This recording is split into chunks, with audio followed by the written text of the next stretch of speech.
What's up, everyone? Brett here, your Fort Bend, Texas Realtor. Wanted to talk to you today real quick about the current state of the market down here in the greater Houston area. It is February 2021.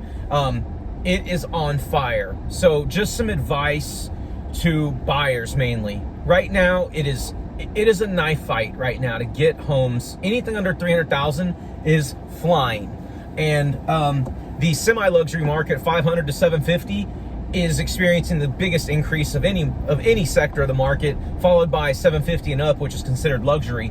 But the pool of buyers is just largest, under 500,000, of course. So, if you're looking at a $200,000, $300,000, $350,000 home, here's some things I encourage you to do as a buyer to win these hotly contested properties. Have your real estate agent present a very clean offer. Short option period, the least amount of third-party contingency financing days that your lender and you and your agent feel are comfortable. In the past, we used to do 20, 25 days. And that the third-party contingency financing is just to make sure your taxes, your paycheck stubs, all your financials are in order so that your loan can be given the thumbs up. You still have property approval. That's separate. There's no time limit on that. Again, I practice real estate in Texas, so things may be different if you're watching this. I know this is going to be on YouTube, so please refer to your state governing boards and your local real estate agents for the exact way that things are done there. So I'm speaking about how things are done in Texas. Another big thing that is a point of contention a lot of times is that a home's listed for $275,000, and you have to go to 280 or 285 to win the offer. Well, a smart listing agent's going to say, oh, well, they're just going to wait for the appraisal to come back and shake us down if it comes back for 275 and try to walk it back 10 grand. A lot of these agents are saying, and me included when I'm representing a seller, saying, hey, you really want this property? We both know the market is appreciated faster than the comps. The trailing comps from the last 90 days, 180 days can keep up with.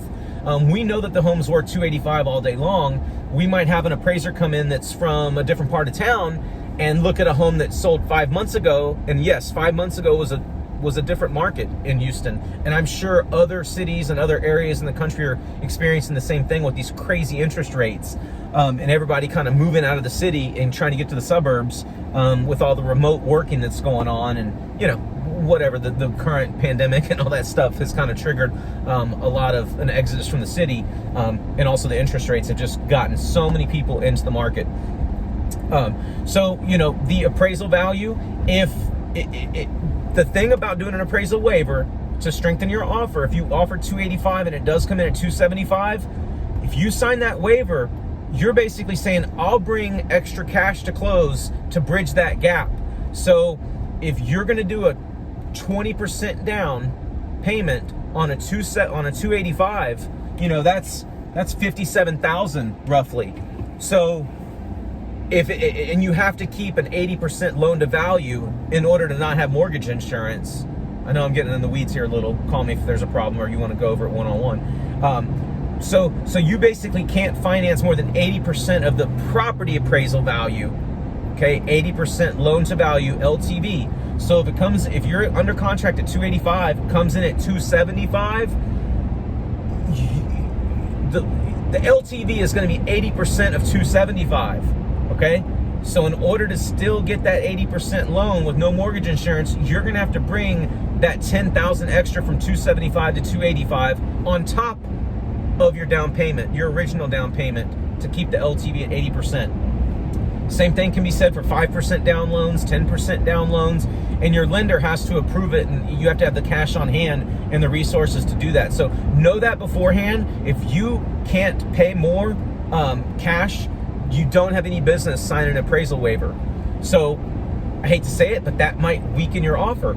Likewise, if you're asking for $5,000 closing costs to be rolled in, so if I offer 285 on that 275, but I want $7,000 rolled in for my buyer, we're really only offering 278, but we have to appraise for 285. So if somebody comes in and offers 275, 276 straight up, the seller might say, hey, I'll take $1,000 or $2 less on sales price because I have to appraise for $7,000 less. So strengthening your offer, you really need to have a strategy in place Also, a good thing is to have a great lender and have them on call, ready to talk to the listing agent. When you submit an offer, include the lender in the email. If the lender's okay with that and everybody's okay with that, and just have the lender say, hey, I know I tell my lender, I'm like, Doug, hey, I'm about to send an offer in. I know you're on your emails constantly, but be real quick, be as quick as you can and say, yeah, Tom Jones or John Doe is good to go. They're going to be great borrowers, and I'm here 24/7 to answer any questions you have, listing agent. So, I mean, it's just little small things that you can do to edge your buyer, or your offer into the forefront and hopefully be accepted. Because it's, like I said, it's a knife fight out here right now to get buyers homes. The resale market's crazy. New construction's on fire, but it's not as contentious. If you walk into Perry Homes and you're talking to a salesperson, they can say, hey, that spec home, which there's very few of, is available. Or there's 2 other families that are looking at it. You kind of know. New construction's a little bit less stressful if you can find something your price point in the location you want and that offers you what you want. And of course, if you're building from dirt, then you pick out a lot, you pick out your home, and you're not going to be able to lock your interest rate for a while till you get 30 to 60 days out of completion, for the most part. But yeah, just bulletproofing your offer as much as you can and shortening contingency days. And if you have a contingency of a sale of another property right now, good luck. If you say, hey, I have to sell my home before I can buy yours, and that home that you're trying to buy is a hot property and it's cul-de-sac and it's beautiful, updated, and it's priced at market value, you're gonna have a tough time getting that. So I have another video about the knock home swap program that could come in helpful for some sellers and some buyers that need to sell first before they can buy. That's a helpful program. But anyway, that's just a quick recap of how things are forming up for 2021, and I don't see it stopping anytime soon. So buyers, have all your ducks in a row. Agents, be aware of how competitive it is. I'm sure you are, but you got to advise your client on these things, and some of these things are riskier to the buyer to make their offer more attractive, but it's kind you got to have that talk, and buyers, just be aware, we're doing everything we can out here for you right now.